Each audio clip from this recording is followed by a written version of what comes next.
Namaskar. Hello and welcome to P Guru's channel. I'm your host Sri Iyer. I just wanted to touch upon something that is happening as an perhaps unfortunate consequence of this India hatred, and that's turning into Hindu hatred.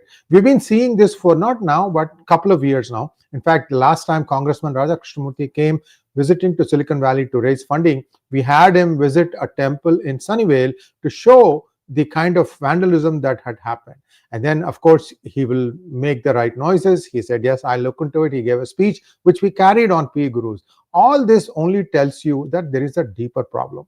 Let's start taking a look at what happens when temples are attacked. And I'm just going to tell you the reality, bare bones. Some of you may not like it, but this is the truth. This is the fact of life. Now, this is Navaratri week. Many of us are trying to do 4 or 5 things. We may have a appointment at some friend's house where you are going for their Navratri Golu. Then from there, you may have one of your children performing in a temple, so you want to go and watch them perform. My sincere request to all of you, wear your jewelry lightly. You don't know where problem is going to come from. The people who are attacking us in the Silicon Valley right now, they know a little bit about what Indians tend to do during Navratri. It could be some of our own. It depends. I don't know. Nobody has been caught yet because many of these cities have police in name only. I'll give you an example. Cupertino does not have a police department. Cupertino is where Apple is headquartered. You think they can't afford a police department? I don't know. I don't live in Cupertino city, so I can't go and ask the council members, why is it that you have Apple headquartered in your city and you don't have a police force? In Sunnyvale, there is a police force, but this police force also doubles as firefighters and emergency EMT, it's called, emergency response. Now tell me something. There is a robbery happening in a Hindu temple, and then somebody has got a heart attack and they need to be transported to the nearest hospital. What do you think the police is going to do? You see some of the problems, right? Now, I'm going to give you a series of incidents that took place over the last few days. First, we are going to show you a kind of do these things and don't do these things kind of thing that Sanatana Dharma Kendra has released. This is important because we're going to zoom in here just to give you some practical advice on what to do.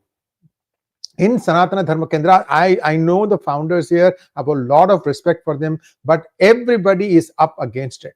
Many of these cities don't have police force that can respond to small incidents. They can only respond to bigger things. Maybe even robberies are not being acted upon. I mean, you look at the thing that happened on July 3rd, 2023 to the Indian consulate building. It was set on fire. The people who set the fire had taken videos to show that they had set it on fire. Yet nobody got caught. If that happens to a country's, I mean, that is, the consulate building is the territory of India and nothing happened there. What hope do we have? Those of us who are running these temples, who are responsible for the upkeep.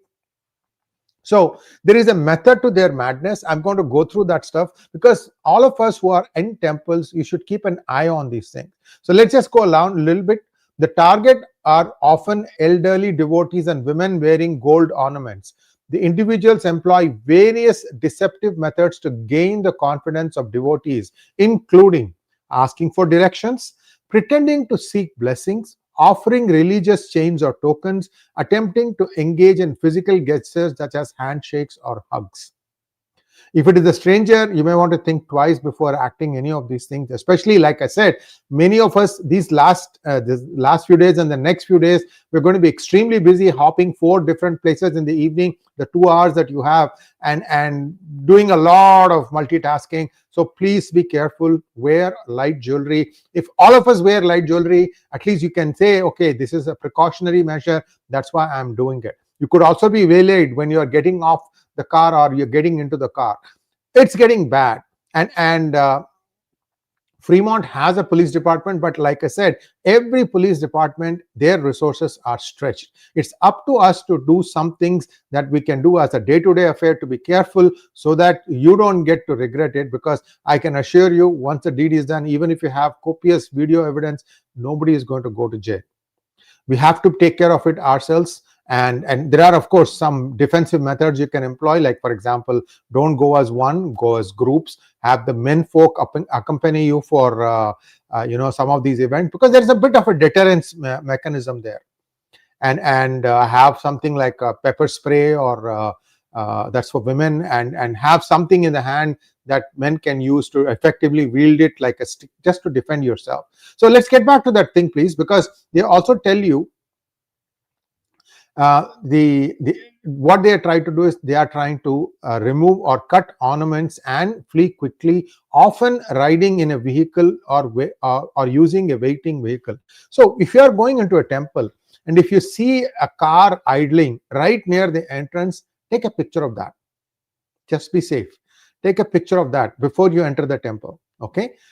Nobody can park the car or idle the car right in front of the entrance to the temple, or even very close to the temple.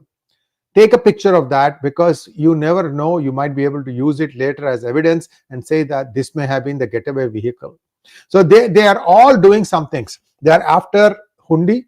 So my request to all the temple authorities is prominently display your QR code for temple account where they can give in their donations. Don't put money, viewers. Please don't do that. These days with Venmo and what is this? There's another thing I'm forgetting now. A lot of ways in which PayPal and other places you can remit your donations directly to the temple, and they can also give you a receipt, or you can keep the remittance itself as your receipt for donations for tax time. Do these things. Don't carry money with you, as or have very little money, so that even if the devotees are attacked, you don't have much to part with. And also, these thieves don't understand that much of the gold jewelry is not real gold. It is all plated gold, and still these, I mean, it's not worth much, literally. And there is not much money in the hundis either. $200 in an evening collection, if that. I think so. It's pointless. The point is not that. The point is trying to make you feel insecure in this country. That is the point. This is being made deliberately. There are many groups who are sitting and doing, oh, Hindus are peace-loving people. These people shun violence. They go away from violence. Let's put the scare of God on them. And you have some misguided individuals who go by the name of Kotestanis, who apply more their Josh than their Hosh, who are willing to fall for this. And I don't have to tell you who could be engineering all these things with covert support from some other groups. See, hating someone for your troubles is the easiest thing that you can do. I don't have a job. It must be that guy's problem. Oh, he's coming on an H1B. He's taking my job away.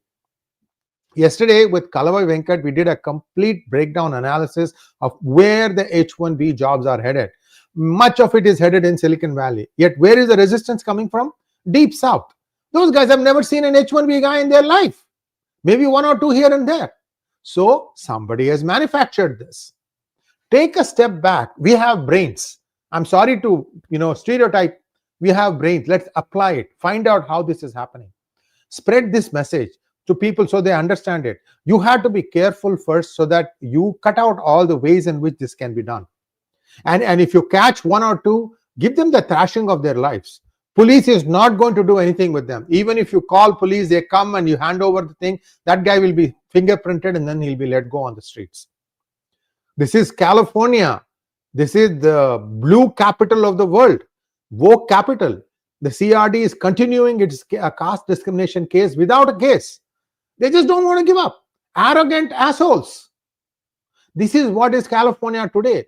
Why? Because you and I, the hardworking Hindu American, has decided that we would like to devote our life in US, making sure that we secure our future, we secure our children's future, and then we have, some golden years where we can enjoy other things. None of us have thought of going into public service. There are a few exceptions. The vice mayor of Sunnyvale is a Hindu American, is a good friend of mine. The mayor of Fremont, Hindu American, good friend of mine. But they don't have resources to deal with this problem. Expecting the police to solve this problem is foolhardiness, in my opinion. Let's try to be careful ourselves. Let's get back to that thing, please. Request to all of you to please like this video. I'm sorry I didn't ask this at the beginning itself.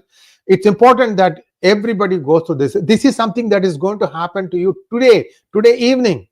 I mean, what is Silicon Valley is rush hour is horrible, right?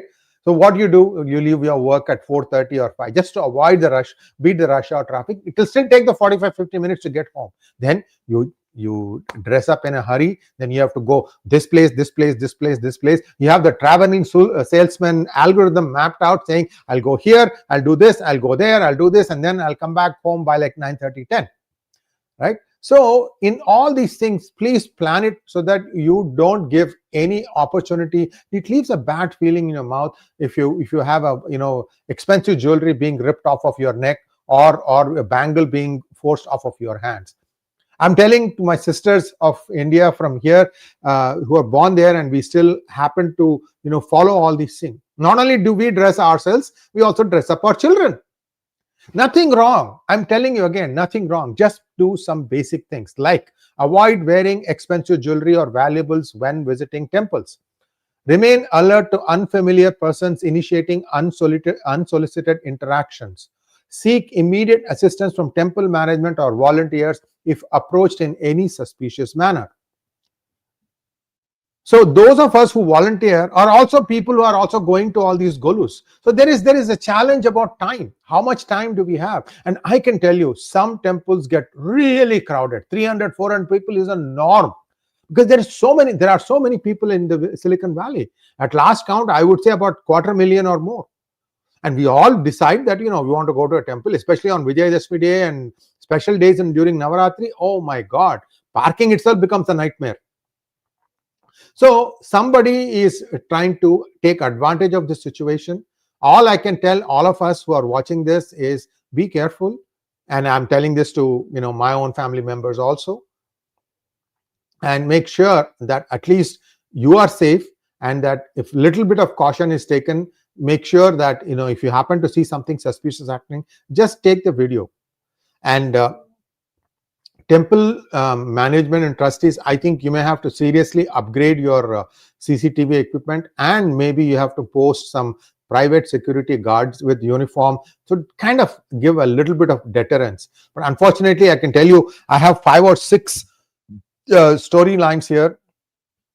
Milpitas temples have been attacked. Jain temples are being attacked. What happened in Sugar Land, Texas, where the congressional candidate is himself taking pot shots at something called demon monkey or something of that nature. See, the problem is we also have to take some time to explain to those who ask all these questions. Why do you worship monkeys? Why do you worship donkeys? Why do you worship snakes? All this thing. What we have to understand a little bit about what our dharma is. It's not a religion. It is a dharma. The dharma treat everybody with respect, and all these things, like whether it is Hanuman or Lakshmi or Durga or Saraswati, represent facets of ourselves. When we have to educate our children, we become the Saraswatis of the world. When we have to guard our children, take a look at any animal, a lioness, a she elephant. They ferociously guard their children. That's what a woman does. A mother always has that, and that's where Durga comes in. And if they don't listen, the Durga becomes Kali. So this manifestation of a certain swarupa, or certain character of the human being, is what is brought out in the form of murtis. Don't use the word idols, please. Idols, makes it a little bit objectivized. I mean, Barbie is a doll, it's an idol, but murti is slightly different. Please take a little bit of time to understand what I'm trying to say here. If somebody really wants to know why are you wearing a dot on your forehead, you can say about, I've explained this to you before, right? The temperature sensor of the human body is right where the 2 eyebrows meet, and you put a little bit of sandalwood paste as a base, and then on top of that you put kumkum. That helps you keep calm and cool, and controls your temperature. And when your temperature is cold, you also tend to get angry less. So this is one of the main reasons why the kumkum is put. There are other reasons also, that it is to ward off hypnotism and so on and so forth. That came later. The kumkum has been there for thousands of years. So what I'm trying to say is, it is up to us to educate our neighbors, our friends who want to know, who ask questions about Hinduism, and always be inviting of these questions. Don't try to shun it off, I'm atheist, I don't practice Hinduism. Don't do that. We all do it in the privacy of our home. But when somebody asks us the questions, we need to have simple answers to some of these questions. especially this mocking of some murti and saying that why is this so big, because the person who is asking this question is playing to a gallery, and you need to take them on when they make these statements. You have to take, if you go to some of these meetings of these congressmen and women, there'll be hardly 10-20 people. You will have your say. You can ask them questions. Why did you make this thing? Do you even understand Sanatana Dharma? Again, I'm trying to avoid the word Hinduism. I'm trying to say Sanatana Dharma, because this is what everyone was before Jesus came along. Anyway, this is all I have. Be careful, and my editor has a small note for me. So that's all I have. We don't have any questions to take, just a small set of things, do's and don'ts. Be careful where you go and where you step. Again, put light jewelry, and because you don't want to come to disappointment later, because this will sting you for the rest of your lives. Don't do that. Don't give somebody an opportunity. We don't know how many people hit at a given time, and all of them appear to look like us, and that is the other problem. We have some elements who try to pass themselves off as Indians even though they are not, and they're shameless. They will be whatever you want them to be, because there's a different objective to achieve, and they're stupid too. That objective is not going to be possible. But still, it's easy to dream something that might happen. 0%, 0.1%, I don't know, but that's the mindset. Okay. Oh, here is this rascal comes every once in a while and gives me some gun. Living in a fantasy world, man, living in your bubble. Keep your comments to yourself. Indian fatigue is real. Indians are disliked 85% Canadians due to high criminal activity, scams, killings, assaults, immigration fraud, breaking labor laws, no civil sense. Well, Laurie, Indians by rule, they are the most law-abiding. Look at the number of people who are in your country and how many of them are in jails. That should tell you the answer. So don't make one story the rule. That's the exception. Do some of us break the laws? Maybe, but that has to be dealt with as a law and order problem. Don't try to stereotype everybody as being that. For the most part, if there is a fault of Hindus, or if there's a fault of Sanatanis, it is that we tend to keep our heads down and keep going, ignore some of these things. Even if something bad is happening right in front of our eyes, we tend to ignore it and say, it doesn't hurt me, I'm just going to keep going. That time has gone now. You do need to participate. I think that's all I'm going to say. Thanks for watching. Have happy festivals. The Dashera is beginning, and then you'll have Diwali, and then Sankranti. This is 3 months of festivities. A lot of things will be happening, and wherever you are, stay safe, and please make sure that you are careful, especially our children. Make sure that nobody gets hurt and all these things. Thank you very much. Namaskar.